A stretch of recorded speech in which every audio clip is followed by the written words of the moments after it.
Boa noite a todos, vamos dar início ao culto, louvar ao nosso Deus nesta noite, hoje 4 de abril de 2021.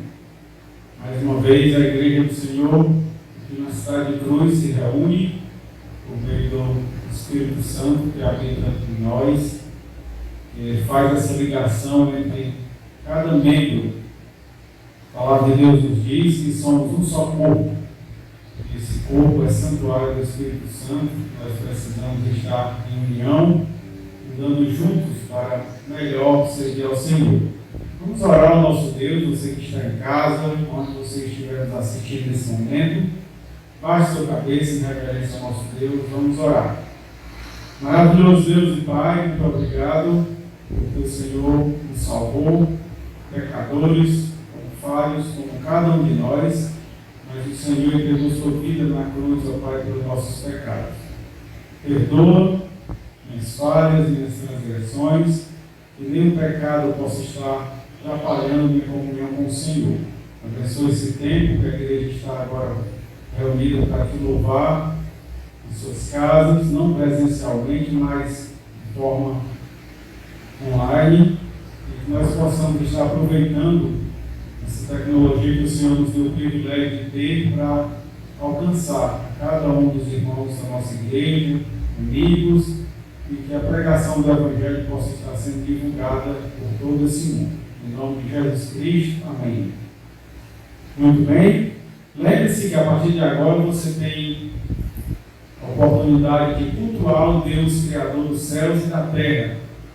Não, eu costumo dizer que não fique simplesmente assistindo o culto, mas que você venha cultuar a Deus verdadeiramente. A palavra de Deus nos diz lá em Salmo 150, verso 6, que todo ser que respira, louve ao Senhor.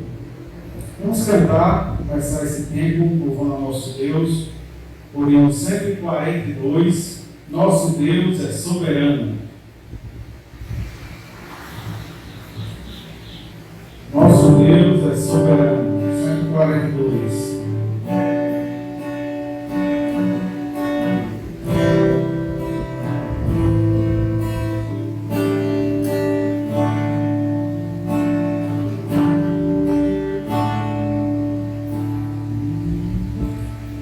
Nosso Deus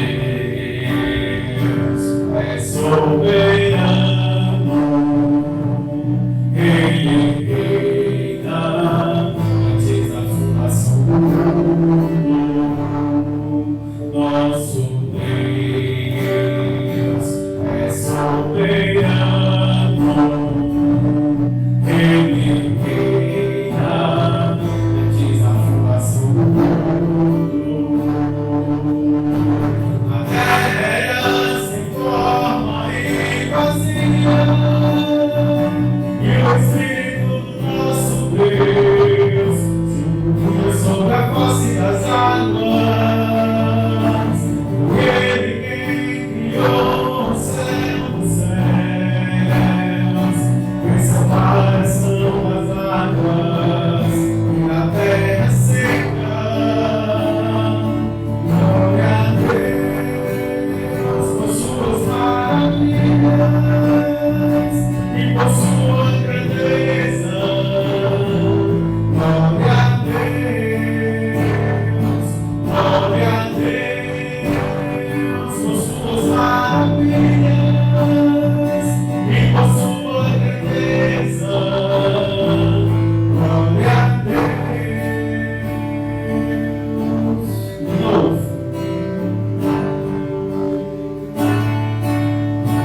Sem dúvida, o nosso Deus é soberano.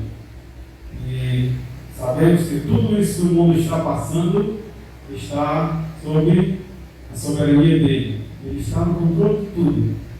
Nós cremos no Deus grandioso, no único Deus que existe, Criador do céu e da terra, e temos convicção, por meio da sua palavra, que ele é soberano. E tudo isso que estamos passando, independente de ser doenças, de ser vírus, de ser calamidades, terremotos, qualquer outro tipo de desastre, está sob a poderosa mão de Deus. Sem dúvida, o Senhor está no controle de tudo. E glória a Deus por isso. Vamos cantar agora o número 202.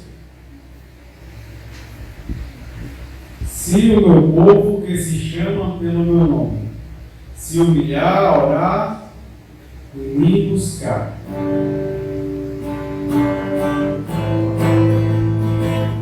Cante ao Senhor bem forte, aproveite e envie o link para seus vizinhos, colegas, amigos, familiares, para que eles possam ter a oportunidade de louvar o Senhor.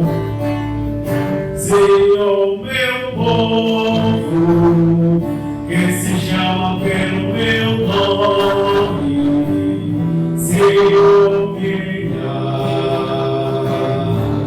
orar e me buscar. Senhor, meu povo, que se chama pelo meu nome, se converter os seus maus caminhos. Então eu ouvirei do céu, perdoarei os seus pecados e sararei a sua terra, restaurando abertos meus olhos e atentos meus ouvidos à oração que se fizer nesse lugar. Senhor, meu povo, que se chama pelo meu nome, Senhor, venha, orar e me buscar. Senhor, meu povo, que se chama pelo meu nome, se converter dos seus maus caminhos. Então eu ouvirei do céu, perdoarei os seus pecados e sararei a sua terra, restaurando abertos meus olhos e atentos meus ouvidos à oração que se fizer nesse lugar.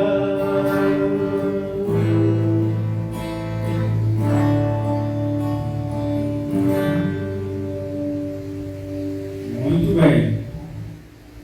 Vamos continuar cantando ao nosso Deus. 242. Corinho 242. Consagração. Ao Rei dos Reis consagro tudo o que sou. De gratos louvores transborda o meu coração. Um abraço a todos os irmãos, a igreja que nós estamos assistindo, os homens da igreja, as senhoras, jovens, crianças. Louve ao Senhor.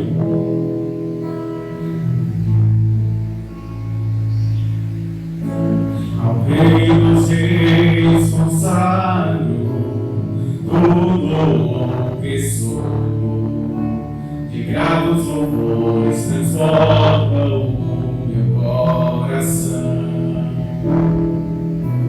A minha vida eu entrego nas tuas mãos, meu Senhor, pra te exaltar com meu amor.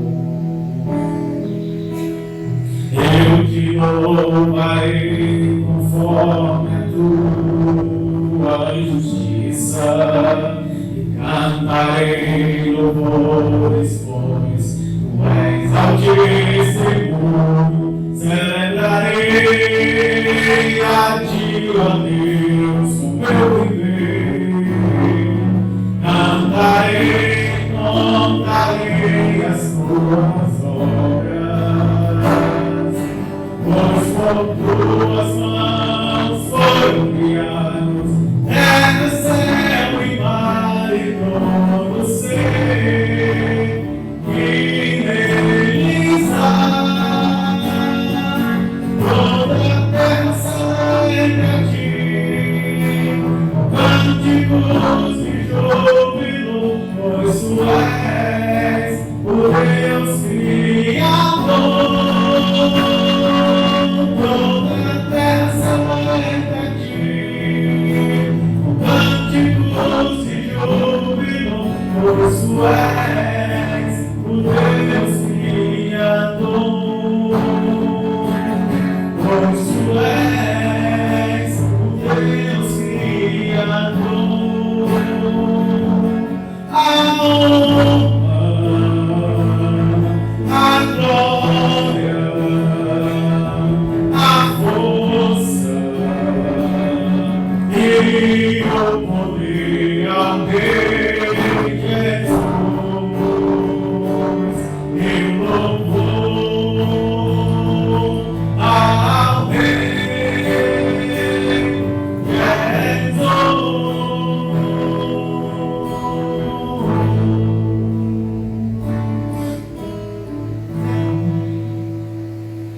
Muito bem. Vamos cantar agora um hino. Hino 259 no livro de coro. Glória ao Salvador. Chega da cruz do meu Salvador, prostrado aos pés do meu Redentor. 259 no livro de coro.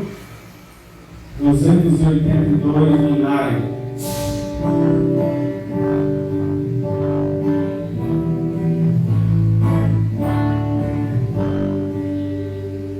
Chega da cruz do meu Salvador, prostrado aos pés do meu Redentor. Ele aprendeu logo ao meu clamor.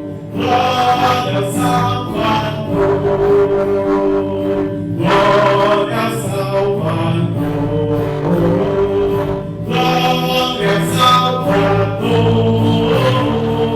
Agora sei que ele me salvou. Glória ao Salvador. Que maravilha Jesus me amou. Tudo de graça me perdoou. Quebrou meus laços e me livrou. Glória ao Salvador. Glória ao Salvador. Glória ao Salvador. Agora sei que ele me salvou. Glória ao Salvador.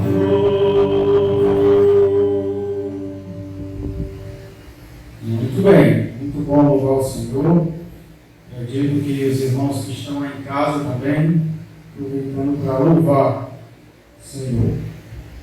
Isso é um privilégio para todos aqueles que creem verdadeiramente no Senhor Jesus Cristo. Vamos cantar o hino, agora 278 no livro de coro. Não sei porquê de Deus o amor a mim se revelou. Sei que esse é um dos hinos prediletos do irmão Gideone. Gosto bastante desse hino. O pai também gosta bastante desse hino. Irmão Branco, sem dúvida, uma letra maravilhosa, né? possa servir para a honra e glória do nosso Deus. Não sei por que Deus do amor a mim se revelou.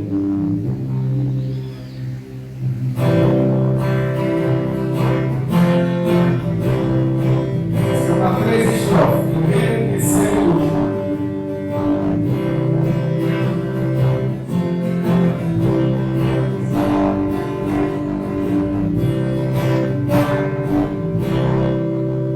Não sei por que Deus do amor a mim se revelou, por que razão o Salvador pra si me resgatou. Mas eu sei que tenho crido, estou bem certo que é poderoso pra guardar o meu tesouro até o dia final. Não sei o que de mal ou bem é destinado a mim. Se maldoados dias vem até da vida ao fim. Mas eu sei que tenho crido, estou bem certo que é poderoso pra guardar o meu tesouro até o dia final. E quando vem Jesus, não sei se deve estar de pé, mas sei que meu Senhor virá na glória que me der.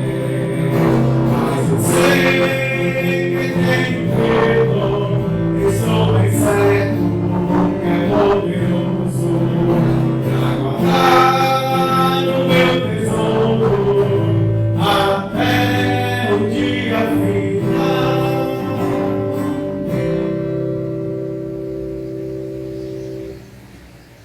Nós temos essa convicção por meio da palavra do Senhor, que o nosso Senhor virá.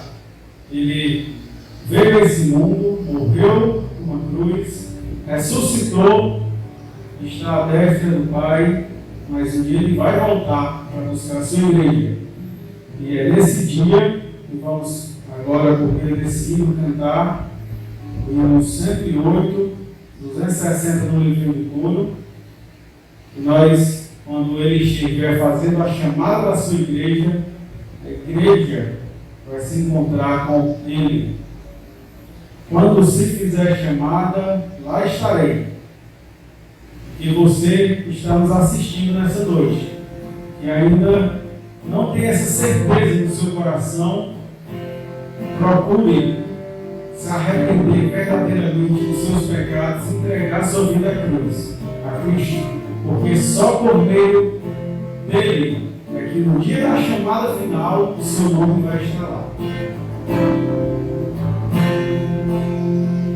Quando Cristo sua trombeta lá no céu mandar tocar, quando diga glorioso lá romper, e aos remidos dessa terra meu Jesus se encontrar, e fizesse então chamada lá estarei.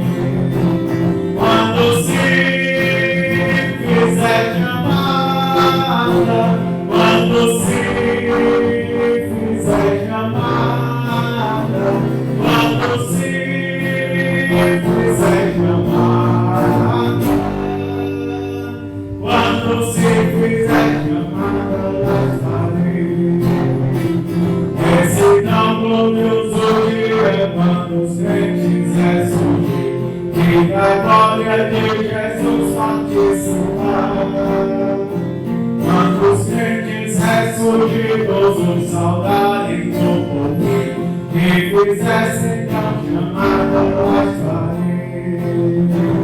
Quando se fizer chamada, quando se fizer chamada, quando se fizer chamada, quando se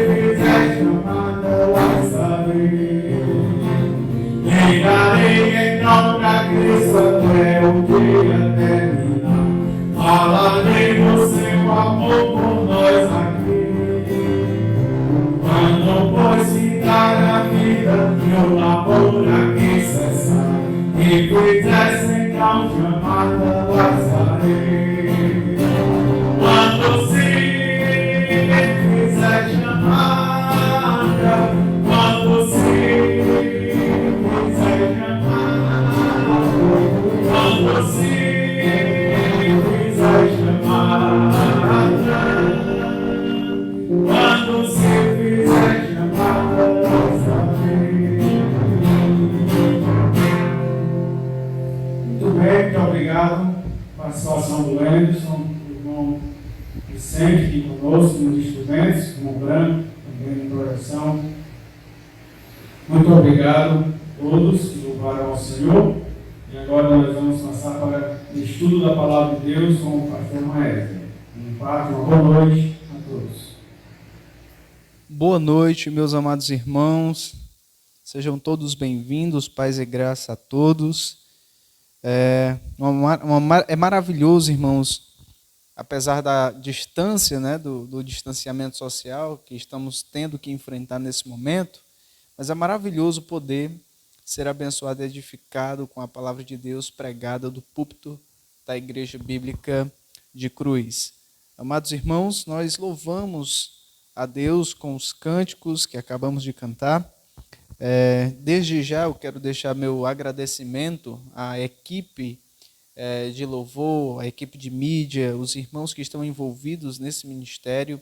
Essas transmissões provavelmente seriam bem diferentes se esses irmãos não estivessem colocando os seus dons, os seus talentos aqui a serviço da obra de Deus. Eu sou grato por essa equipe que Deus tem levantado para fazer essas lives, né, produzir esse conteúdo, toda essa parte de mídia, de instrumentos também.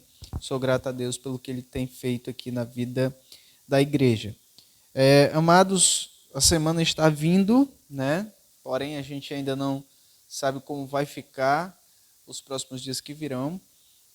Qualquer mudança de atividade ou qualquer outra notícia, a gente vai estar postando no grupo de WhatsApp da igreja, para que todos os irmãos tenham acesso e possam acompanhar as notícias de como vai ser o andamento das nossas programações a partir da semana que vem. Tá certo? Muito bem, amados irmãos. Hoje à noite nós daremos continuidade à nossa série de estudos no livro de Gálatas, tratando sobre um assunto muito pertinente, lembrando que hoje nós comemoramos, né, e o mundo também comemora de uma forma errada, e nós trazemos isso à nossa memória, lembrando da Páscoa do Senhor. Hoje, domingo de Páscoa, como o mundo bem chama, mas nós sabemos que a verdadeira Páscoa, ela verdadeiramente é comemorada na sexta-feira, no dia que o Senhor Jesus Cristo ele é oferecido como propiciação pelos nossos pecados lá na cruz. Ele é morto e sepultado, e no domingo, primeiro dia da semana, o Senhor ressuscita. É nesse dia que a igreja, né, manifesta a sua alegria pela ressurreição de Cristo. Nós iremos dar continuidade na nossa série de estudos na carta de Paulo aos Gálatas, e entraremos também nesse assunto, trazendo à nossa mente a importância da ressurreição do Senhor, baseado no texto que nós iremos estudar hoje à noite. Desde já nós, só trazendo aqui um panorama, né, para que nós venhamos a nos situar de novo no livro, a carta de Paulo aos Gálatas é uma carta puramente apologética, uma carta em defesa da fé. E essa carta em defesa da fé tem pontos relevantes e importantes, onde Paulo ele defende categoricamente a nossa liberdade em Cristo.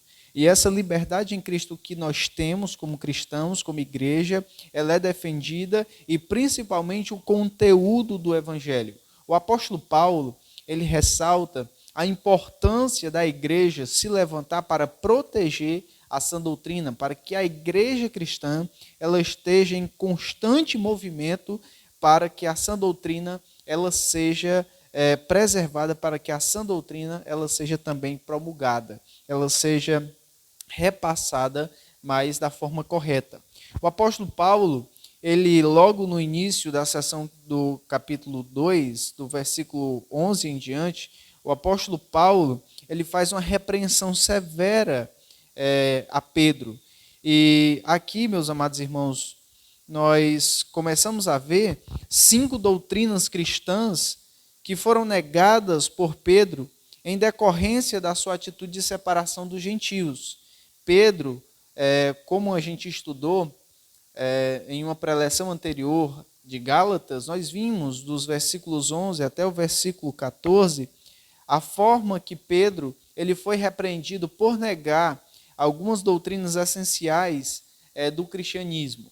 E ele foi repreendido de uma forma muito enfática pelo apóstolo Paulo, para que aquele comportamento de Pedro ele não viesse afetar a igreja de Deus, e a igreja que era livre através de Cristo se tornasse uma igreja aprisionada pelo legalismo. Então, nós vimos que a primeira doutrina cristã negada por Pedro foi a unidade da igreja. Pedro era um judeu, mas por sua fé em Cristo havia se tornado um cristão. Pedro era um judeu de nascimento, um galileu, mas ele, através da fé, converte-se ao Senhor, é chamado para o apostolado pelo próprio Senhor Jesus Cristo e ele se torna um cristão. Uma vez que era cristão, fazia parte da igreja. E dentro da igreja não havia distinção racial. Isso era o ponto-chave daquilo que distinguia a igreja da religião judaica, da massa judaica que vivia naquela região, naquele tempo. Então, uma vez cristão e uma vez que estamos inseridos na igreja, não existe mais distinção. O judaísmo, sim, tinha distinção, os judeus não se misturavam, nem entravam na casa dos gentios, e muito menos dos samaritanos. Então, era uma separação bem arcaica mesmo, bem fundamentada na lei, né? Onde eles não poderiam se associar de forma alguma com os gentios. E aqui Pedro, tornando-se cristão, ele quer trazer de volta esses princípios. Vimos como o Senhor ensinou essa lição importante a Pedro, primeiro na casa de Cornélio, lá em Atos capítulo 10, versículo 28, e depois na Assembleia de Jerusalém, lá em Atos 15. Essas duas referências, elas mostram como o próprio Deus, como o próprio Senhor Jesus, ensinou a Pedro que não havia distinção. Não havia distinção entre judeu e grego dentro da igreja. Não havia distinção entre judeu e gentio. Não havia distinção entre judeu e samaritano. Todos eram um em Cristo. Essa divisão racial já não existia mais. O Senhor quebrou essa parede da separação e ele mostra de uma forma muito clara a Pedro, quando ele envia Pedro até a casa de Cornélio, lá em Atos capítulo 10, verso 28, para que ali Pedro, de fato, entendesse isso e, como líder da igreja, repassasse esse ensinamento de Cristo. E lá no Concílio de Jerusalém, em Atos 15, principalmente no versículo 9, a gente vê a abordagem de Pedro mostrando o entendimento acerca da doutrina. Mas o comportamento de Pedro foi totalmente diferente. Então, as palavras de Paulo, elas devem ter impactado o apóstolo Pedro de uma forma muito profunda. O apóstolo Paulo, ele disse o seguinte: você é judeu e, no entanto, tem vivido como gentio. Agora, quer que os gentios vivam como judeus. Que incoerência é essa? Parafraseando aquilo que o apóstolo Paulo disse a Pedro, ele estava simplesmente dizendo: você é judeu, vive como um gentio, sem ser escravo da lei, e agora quer que os gentios vivam como judeus? Isso é totalmente incoerente, tanto à doutrina da fé cristã, como ao comportamento apostólico, e Pedro é repreendido naquele momento.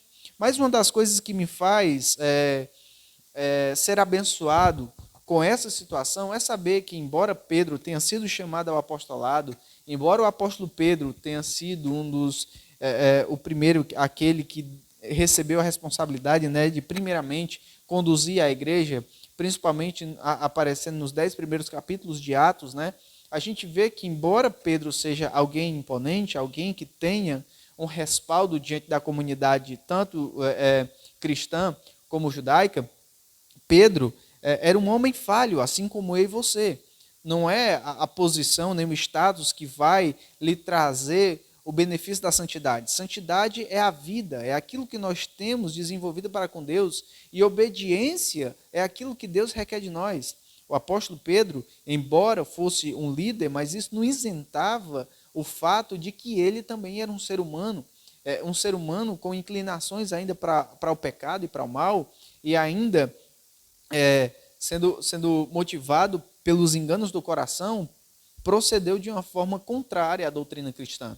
Da mesma forma, nós fazemos isso quase que constantemente. É por isso que nós precisamos analisar a nossa vida todos os dias, a todo momento, para que nós não venhamos a cair em um ato de incoerência com aquilo que o Evangelho diz na Santa Palavra de Deus. E o próprio Pedro, ele sabia do que era o certo, mas a sua atitude foi contrária. E na grande maioria das vezes nós sabemos também aquilo que é certo, porém fazemos o contrário. Mas agora Pedro, ele está estabelecendo uma distinção. Ele fez essa distinção entre os judeus e os gregos por medo dos judaizantes. Os judaizantes eram aqueles judeus que aparentemente tinham se convertido ao cristianismo, porém eles não viviam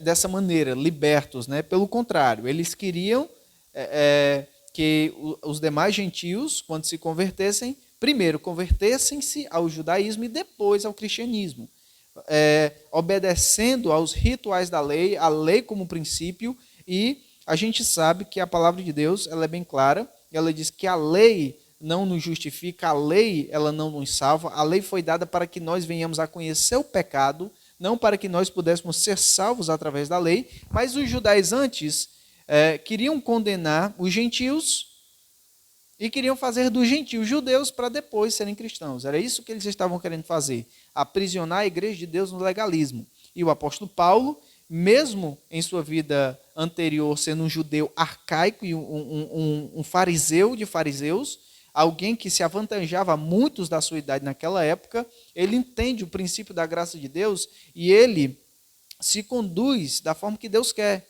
não sendo aprisionado na lei e resistindo fortemente aos ataques dos judaizantes. E o apóstolo Pedro, naquela situação, ele estava causando uma divisão. Mesmo dividido em vários grupos, o povo de Deus é um só.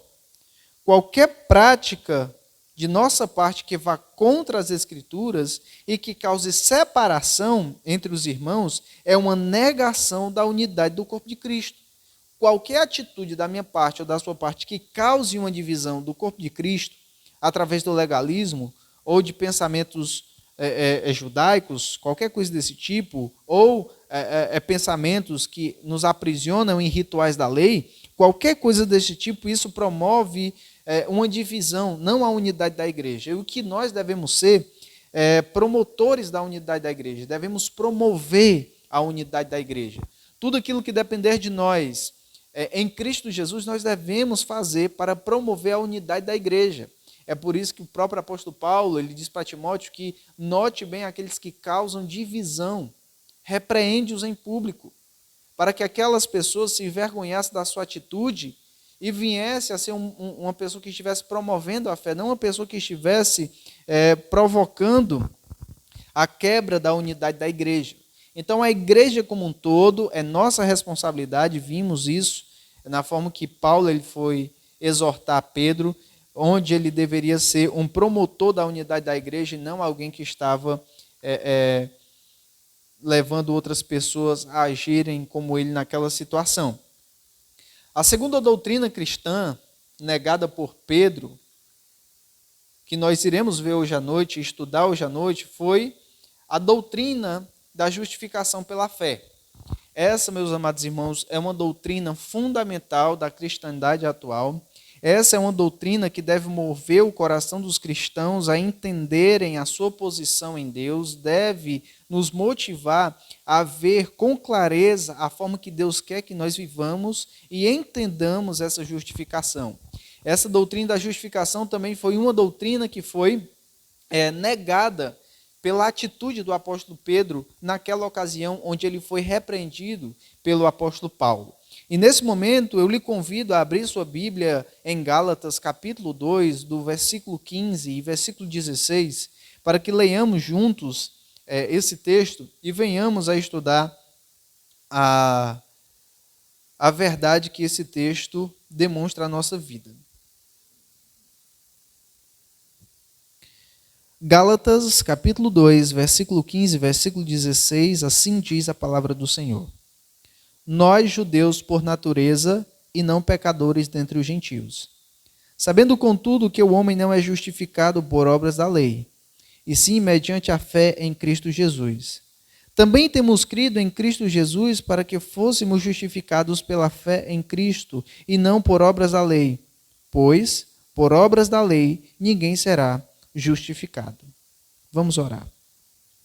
Santo Deus, nós te pedimos, ó Pai, que nesse momento o Senhor nos abençoe com o teu Santo Espírito. Ajuda-nos a compreender a verdade expressa nas Sagradas Escrituras.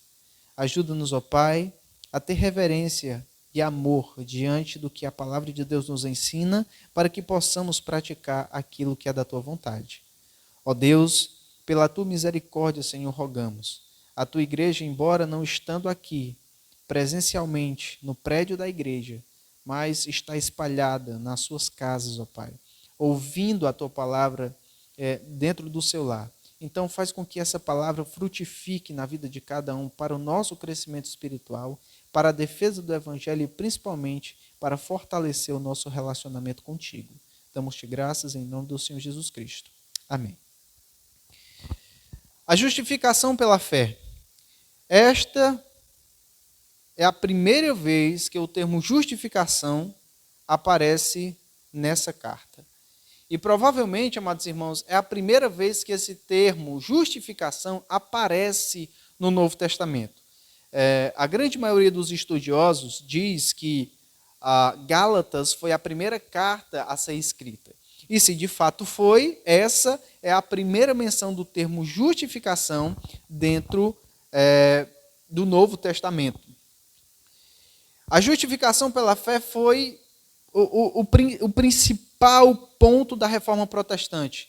Martinho Lutero, ele dá o grito da Reforma baseado no termo da justificação pela fé. Romanos, capítulo 1, verso 17, era aquilo que fluía do coração de Lutero. Ele vendo nas Escrituras que o justo viverá pela fé, não era por dogmas, não era pelo ritualismo da Igreja Católica, mas era simplesmente por fé. Fé em Jesus. A justificação pela fé foi o lema da Reforma e é importante compreender essa doutrina. Como pode o homem ser justo para com Deus? Como pode o homem pecador, sem justiça, injusto, se tornar justo diante de Deus? Trata-se de uma pergunta que é de grande importância para os crentes, pois a resposta ela não tem só consequências terrenas, mas principalmente consequências eternas. Entender de fato o termo justificação. Em Abacuque, capítulo 2 e versículo 4, Deus responde ao profeta dizendo o seguinte: mas o justo viverá pela fé. E foi essa verdade que libertou, principalmente Martinho Lutero, da escravidão religiosa e do medo. Foi exatamente movido por essa verdade da justificação que Martinho Lutero afixa as suas 95 teses lá na porta da Catedral de Wittenberg, fazendo daquele momento um grito da Reforma Protestante que se desencadearia depois daquele movimento estratégico da jogada de Deus através de Lutero. E esse conceito ele é tão importante que no Novo Testamento, 3 livros, eles explicam essa categoria da justificação pela fé. Romanos explica o significado de justo. A declaração de Deus, a declaração do Deus grandioso e justo, declarando o homem pecador justo. Então, Romanos, capítulo 1, versículo 17, ele nos traz essa ideia do homem sendo justo. Gálatas, capítulo 3, versículo 11, ele explica o viver desse homem justificado. E em Hebreus, capítulo 10, versículo 38, ele demonstra que tanto essa posição de justiça como esse viver em justiça é através da fé. É por isso que o justo viverá pela fé.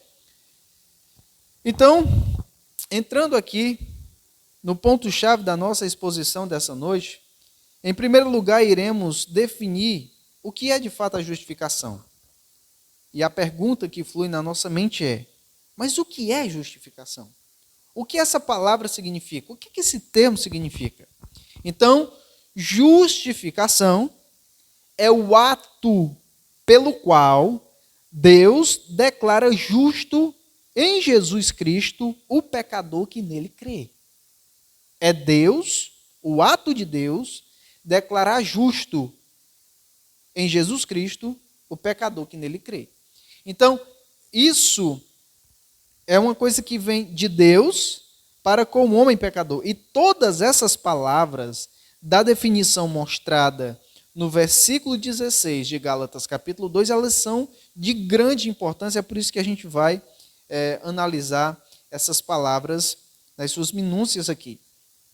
Então, primeiramente, essa definição de justificação, a justificação é um ato e não um processo.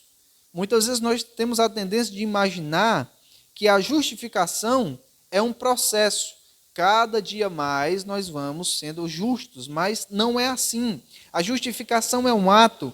O versículo 16, ele traz isso de uma forma bem clara, dizendo o seguinte: sabendo contudo que o homem não é justificado por obras da lei, sim mediante a fé em Cristo Jesus. Também temos crido em Jesus, para que fôssemos justificados pela fé em Cristo e não por obras da lei, pois por obras da lei ninguém será justificado. O termo aqui que é usado é um ato que acontece em um dado momento. Agora, o exercício da justiça já é outra coisa que nós, como cristãos, devemos executar na nossa vida.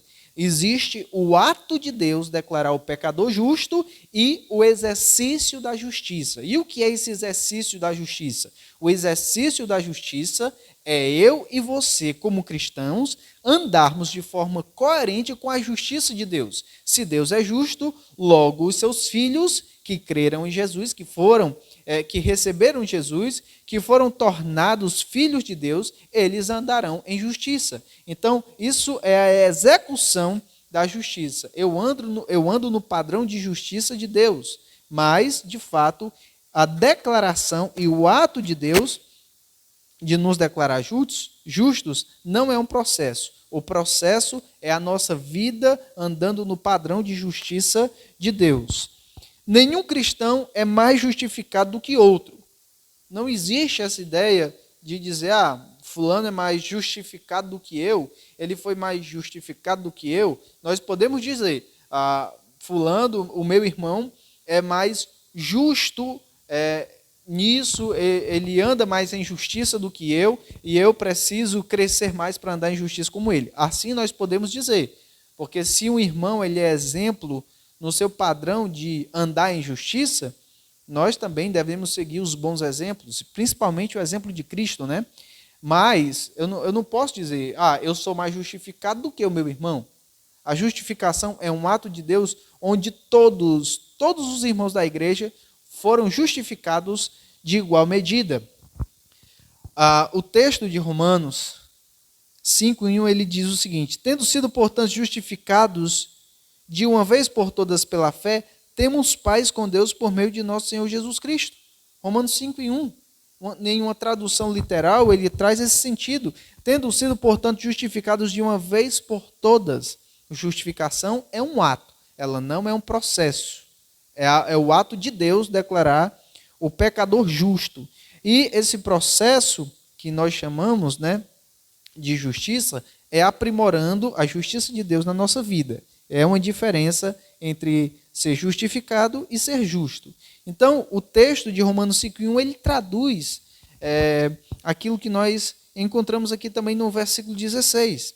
E uma vez que somos justificados pela fé, trata-se de uma transação imediata entre Deus e o pecador que crê em Jesus. Ou seja, nós somos injustos, nós somos pecadores, e Deus, através do seu ato, ele declara esse pecador justo. Mas ele só declara esse pecador justo através da justiça que foi aplicada em Cristo.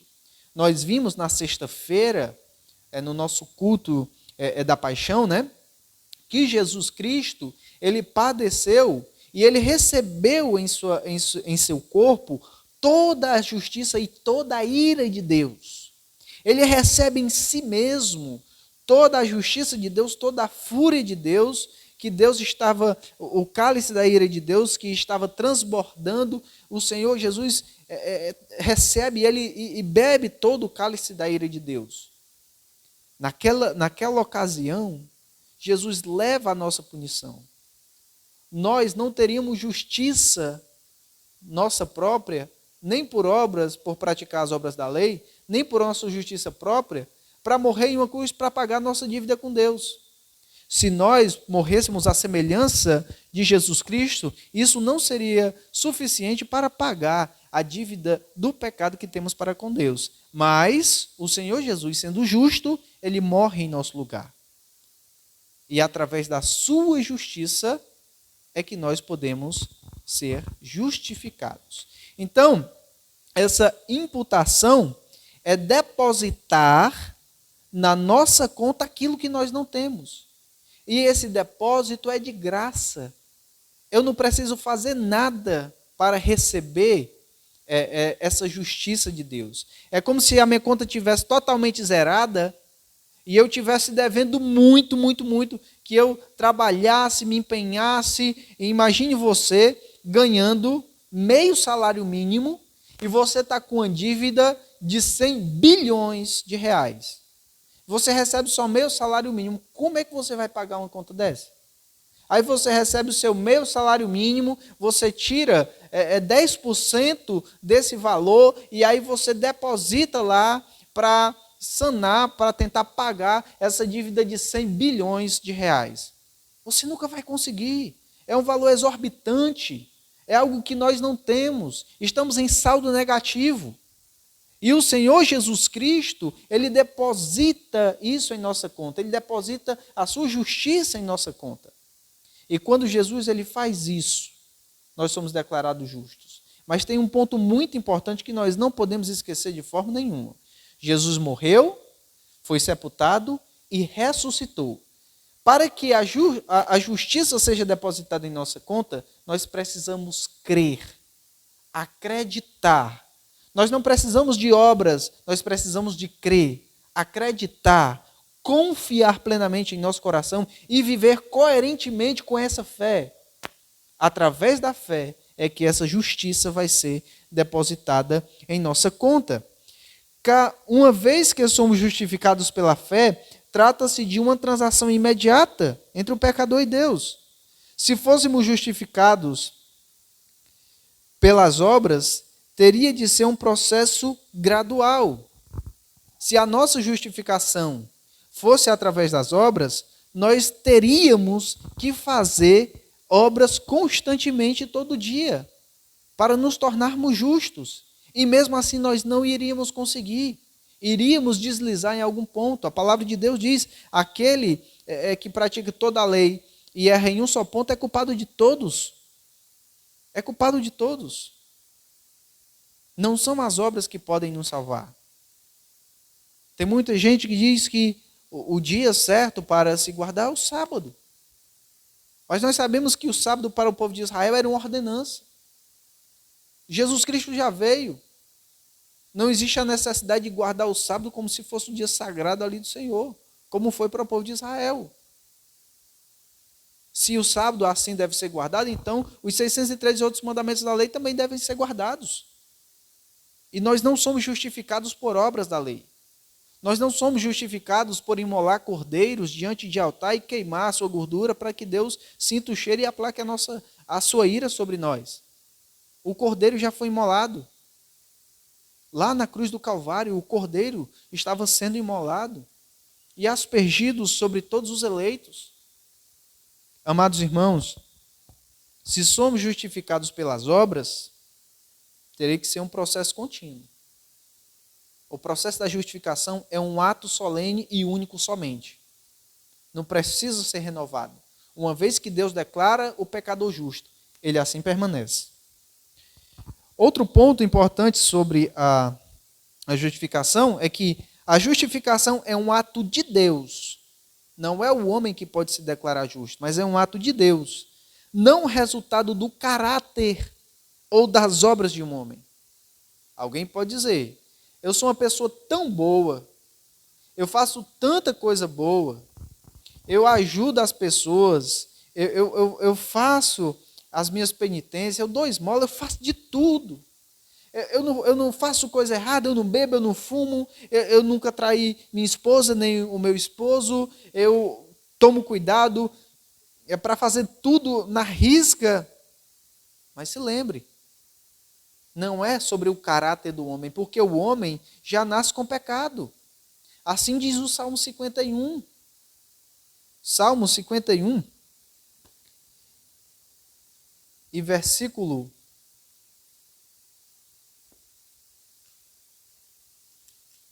51 e versículo 5 diz assim: eu nasci na iniquidade e em pecado me concebeu minha mãe.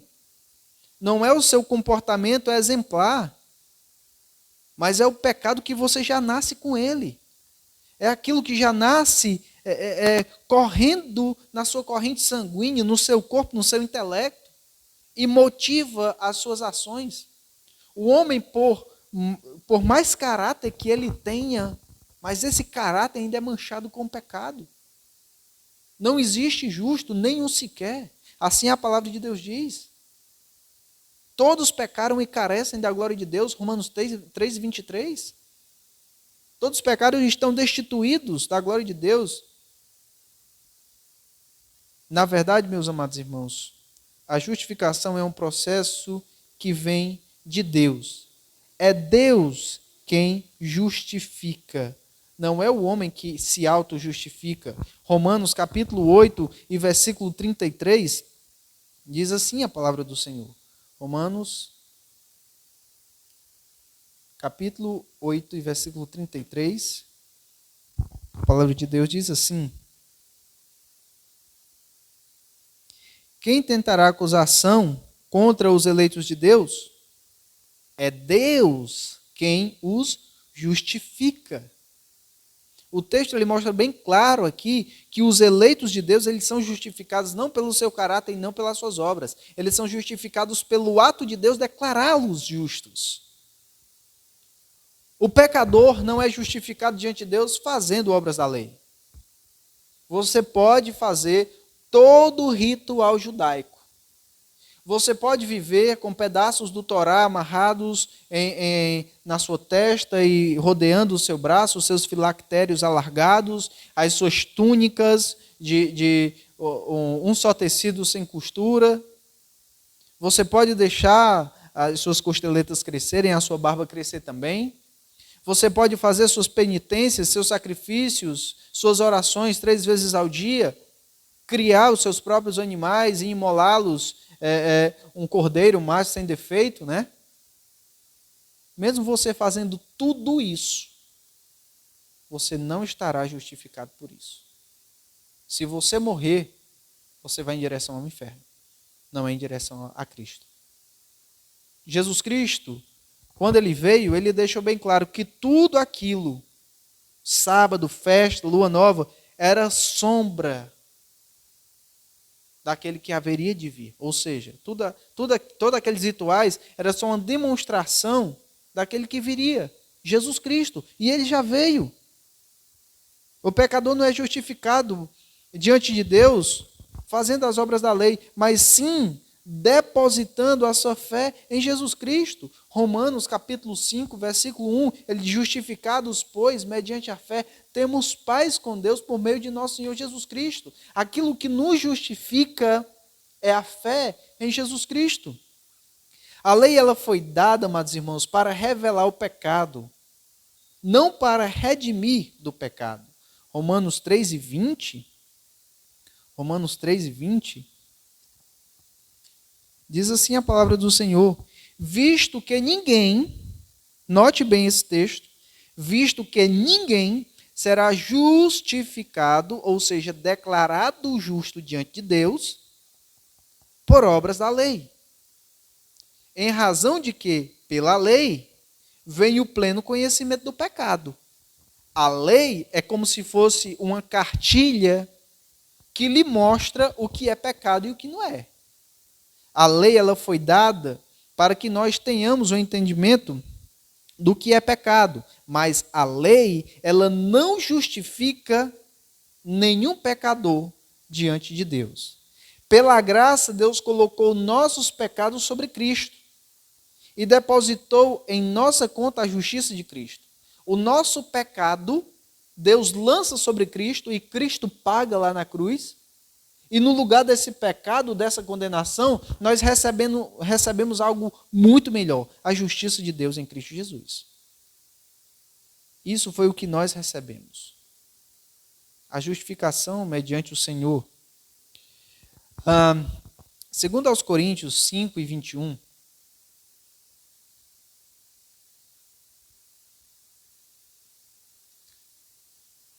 segundo aos Coríntios 5 e 21, diz assim: aquele que não conheceu o pecado, ele o fez pecado por nós, para que nele fôssemos feitos justiça de Deus. Aquele que não conheceu o pecado, ele o fez pecado por nós. Ou seja, Jesus, aquele que não tinha pecado e nem merecia a punição que sofreu, Deus fez com que Jesus Cristo na cruz levasse o pecado de todos os seus eleitos. Todos os seus eleitos, sem exceção. O pecado dos eleitos estava ali sobre Jesus e Jesus estava pagando essa conta através do derramamento de sangue, do seu próprio sangue lá na cruz. Porque sem derramamento de sangue não há remissão de pecados. E os nossos pecados, eles foram cancelados através dessa remissão. Então, amados irmãos, uma das coisas que nós precisamos entender é que a justiça é um ato de Deus, a justificação é um ato de Deus e não mediante o caráter ou obras do homem. Em terceiro lugar, na justificação, Deus declara justo o pecador que crê e não o torna justo. Entenda muito bem isso aqui.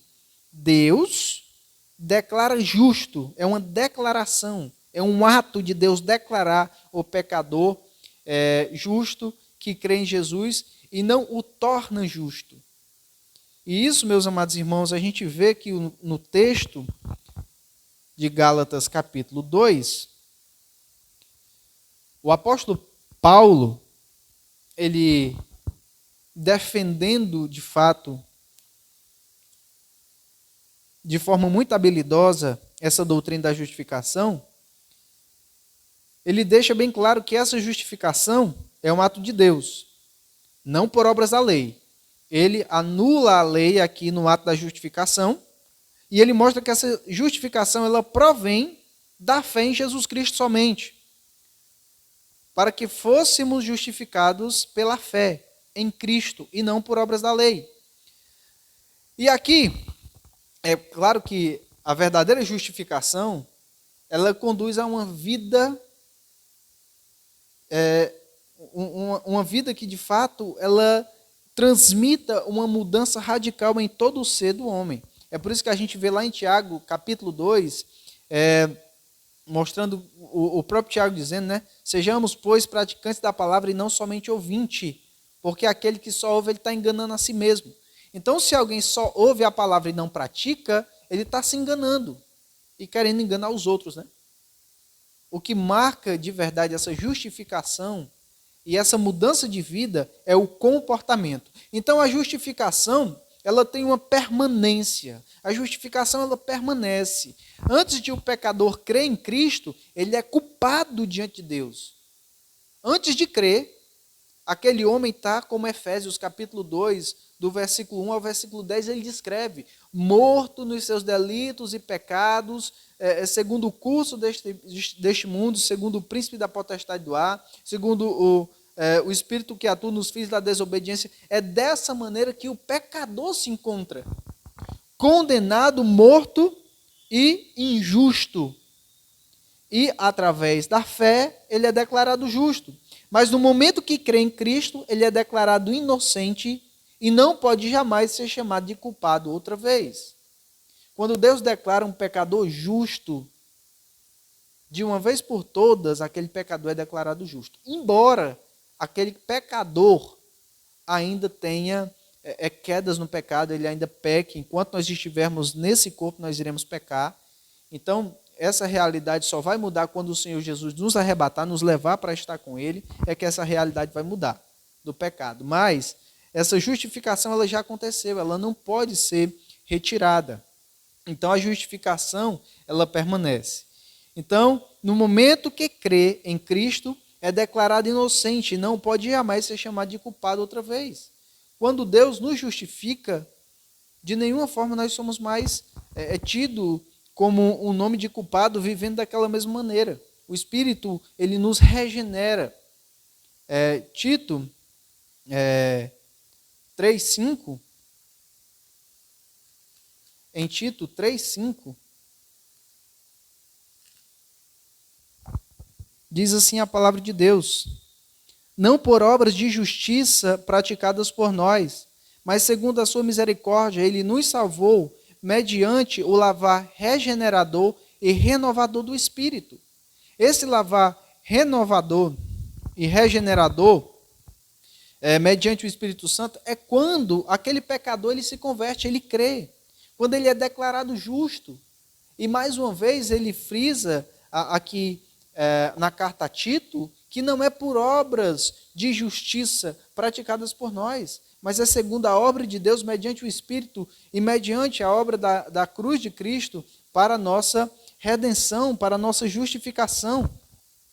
A justificação não é apenas perdão, pois uma pessoa poderia ser perdoada e depois voltar a pecar e se tornar culpada novamente. Né? Isso acontece no nosso cotidiano. Alguém peca contra nós, nós perdoamos, mas essa pessoa pode cair no pecado de novo e necessitar do perdão novamente. Isso acontece. Justificação não é o perdão. O perdão Deus também nos dá de forma incondicional, né? Não é mediante aquilo que eu faço ou deixo de fazer. Deus nos perdoa, mas nós precisamos confessar os nossos pecados, pedir perdão ao Senhor para restabelecer nossa comunhão com Ele. Mas a justificação, ela é de uma vez por todas, uma vez declarado justo, para sempre justo. Essa é a forma que Deus trata os seus eleitos. Uma vez que fomos justificados pela fé, nunca mais seremos declarados culpados diante de Deus. E a conta, ela é quitada totalmente. A justificação também, ela é diferente do indulto. O indulto, quando alguém pratica um crime, ela pode receber um indulto. Esse indulto dá liberdade para que ela saia da prisão e se ponha em liberdade. Ou esse indulto pode ser que dê liberdade dela ir visitar a família dela em dadas ocasiões do ano. Mas esse indulto, ele não risca, ele não apaga os crimes que aquela pessoa cometeu. Esse indulto, ele não dá garantia de que a ficha criminal daquela pessoa vai ser totalmente apagada. O indulto só é simplesmente um ato de liberdade para aquela pessoa usar naquele momento, mas a ficha criminal dela não é apagada. Mas a justificação, entendendo por esse ponto aqui, quando um pecador é justificado pela fé, seus pecados passados não são mais lembrados nem usados contra ele. E Deus não registra mais as suas transgressões. Irmãos, existem muitos irmãos, mesmo dentro da igreja, que muitas vezes têm a tendência muito forte de viverem perturbados com pecados que praticaram anteriormente. Sabemos que o pecado ele deixa a sua consequência, mas na grande maioria das vezes essas pessoas têm a tendência de não acreditar e de não confiar totalmente no perdão de Deus. Elas se sentem terrivelmente pesadas e culpadas por pecados que elas cometeram anteriormente na sua vida antes de Cristo. E esses pecados fazem com que esses irmãos e irmãs vivam em constante pressão com a sua vida passada e a sua vida em Cristo. Meus amados irmãos, se você tem vivido dessa maneira, se tem algum pecado que você praticou na sua vida antes de Cristo, que você confessou a Deus e que por vezes você não se sente perdoado porque a sua consciência está pesada, tem alguma coisa que precisa ser feito. Confesse o seu pecado, trate e principalmente confie na justificação de Deus. Confie na justificação de Deus. Em Hebreus capítulo 12, no versículo 1 em diante, a palavra de Deus diz assim: portanto, também nós, visto que temos a rodear-nos tão grande nuvem de testemunhas, desembaraçando-nos de todo o peso e do pecado que tenazmente nos assedia, corramos com perseverança a carreira que nos está proposta, olhando firmemente para o autor e consumador da fé, Jesus, o qual, em troca da alegria que lhe estava proposta, suportou a cruz, não fazendo caso da ignomínia, e está sentado à destra do trono de Deus. Considerai, pois, atentamente aquele que suportou tamanha oposição dos pecadores contra si mesmo, para que não vos fatigueis, desmaiando em vossa alma. O texto de Hebreus, ele mostra claramente aquilo que nós devemos fazer, desembaraçar os nossos pés de todo o peso e do acúmulo de pecado que de forma tenazmente nos assedia, de forma pegajosa. Nós devemos nos desvencilhar desses pecados para conseguir correr. É como se fosse uma linha embaraçando os nossos pés, uma linha de pesca bem enroscada em nossos pés que não nos deixa correr. Nós precisamos cortar, tirar, limpar os nossos pés de qualquer empecilho que nos impeça de correr a carreira que nos está proposta. Isaías capítulo 43 e versículo 25, também temos uma declaração de Deus para com o povo de Israel, da demonstração do amor de Deus para com o seu povo. Isaías 43 e versículo 25, onde a palavra de Deus diz assim: eu mesmo, sou o que apago as tuas transgressões por amor de mim, e dos teus pecados não me lembro. Uma vez que os nossos pecados são colocados diante do trono da graça de Deus, uma vez que os nossos pecados são confessados, como 1 João capítulo 1, versículo 9 diz, se confessarmos os nossos pecados, Ele é fiel e justo para nos perdoar os pecados e nos purificar de toda injustiça. Quando nós tomamos essa atitude de chegar diante de Deus, confessando o nosso pecado, nós podemos ter a certeza e principalmente confiança na graça de Deus, de que os nossos pecados serão perdoados e eles não mais serão lembrados por Deus. Deus conserva a nossa mente. Nós iremos lembrar dos nossos pecados, mas Deus não irá mais lembrar dos nossos pecados. Deus, de forma nenhuma, há de nos acusar ou seremos condenados por conta do pecado que foi colocado diante de Deus e resolvido diante de Deus. Então, meus amados irmãos, por fim, em último lugar, Deus justifica os pecadores e não as pessoas boas. Deus justifica os pecadores e não as pessoas boas. Paulo diz que Deus justifica o ímpio. Deus justifica o ímpio. Nós precisamos entender, para que possamos ser justificados, que eu devo enxergar a minha pecaminosidade. Eu devo enxergar o meu pecado e aquilo que me separa de Deus. Eu devo enxergar aquilo que entristece o coração de Deus, o Espírito Santo, aquilo que transgride a lei de Deus. Eu devo olhar para tudo isso. Se você ainda não foi justificado diante de Deus, lembre-se, Deus justifica pecadores, não é pessoas boas. O motivo pelo qual a maioria dos pecadores não é perdoado é o fato de não admitirem a sua condição. E Jesus Cristo só pode salvar pecadores. Nós só podemos ser justificados quando nós enxergamos o nosso pecado e nós entendemos a nossa condenação. Entendemos que seremos condenados por conta que nós fomos criados por um Deus extremamente justo, um Deus que, nos seus atributos, um deles santidade e outro é justiça, Ele há de nos punir. Jesus, Ele morreu na cruz do Calvário, foi sepultado, mas Ele ressuscitou. E um dos fatores principais da ressurreição de Jesus Cristo, tanto para consumar o seu plano de redenção, mas foi também para a nossa justificação. Assim diz Romanos capítulo 4, versículo 25. Romanos 4 e 25 nos traz essa verdade de forma bem clara aos nossos ouvidos, o qual foi entregue por causa das nossas transgressões, por causa do meu pecado, do seu pecado, e ressuscitou por causa da nossa justificação. Amados irmãos, você querido ouvinte, uma das coisas que a palavra de Deus nos diz nessa noite, em primeiro lugar, você que é um crente no Senhor Jesus Cristo, você pode confiar plenamente na sua justificação. Você é declarado justo.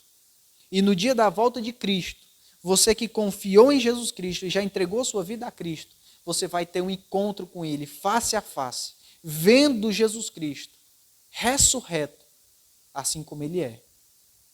E você, meu querido ouvinte, que ainda não entregou sua vida a Cristo e acha que você pode ser justificado através das obras, através da lei ou através de qualquer outra coisa, lembre-se, esse é o pior engano que um pecador pode ter.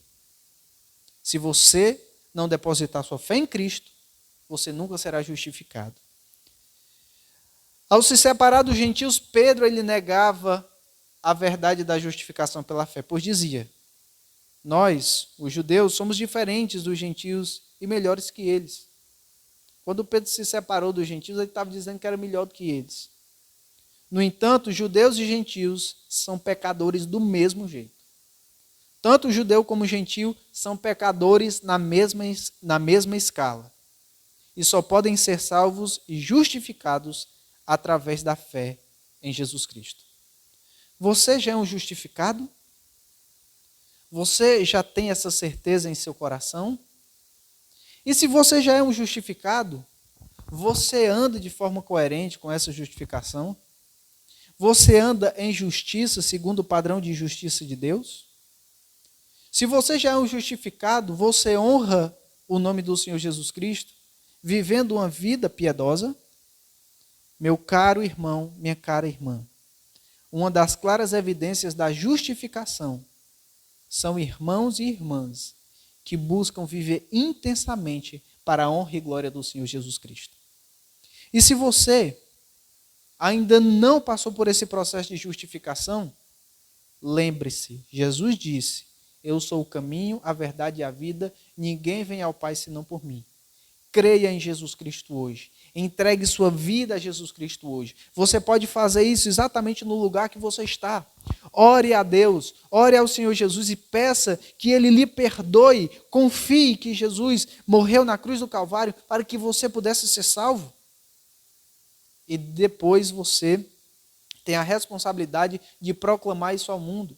Se você que está nos assistindo, orar dessa maneira, com fé em seu coração, convertendo-se ao Senhor, você pode entrar em contato com a Igreja Bíblica de Cruz, comigo e com os demais irmãos, e fale do que aconteceu na sua vida. Não deixe para amanhã aquilo que você pode fazer hoje. Cristo justifica pecadores que entendem a sua posição diante de Deus. Que Deus os abençoe. Vamos orar. Senhor nosso Deus, te agradecemos por ter nos justificado em Cristo Jesus. Te agradecemos, ó Pai, que a justificação não é por obras. Sabemos que se fosse por obras, Senhor, nós de forma nenhuma poderíamos ser justificados. Mas o Senhor, através da tua graça e da tua misericórdia, nos salvou, restabelecendo, Senhor, a comunhão entre nós e Deus, através de Cristo Jesus. Te glorificamos, Senhor, porque nós sabemos que sem Ti nada podemos fazer. E sem o Senhor, de forma alguma, nós poderíamos ser justificados. Ó Deus, te damos graças que não é por obras da lei. Te damos graças que não é por boas obras que possamos fazer. Te damos graças que não é pelo nosso caráter, mas pelo Senhor, pela tua mão, pelo teu poder, pela tua justificação. Louvamos o teu nome. Em Cristo Jesus te oramos. Amém. Amados irmãos, fiquem todos com Deus. Uma boa noite a todos.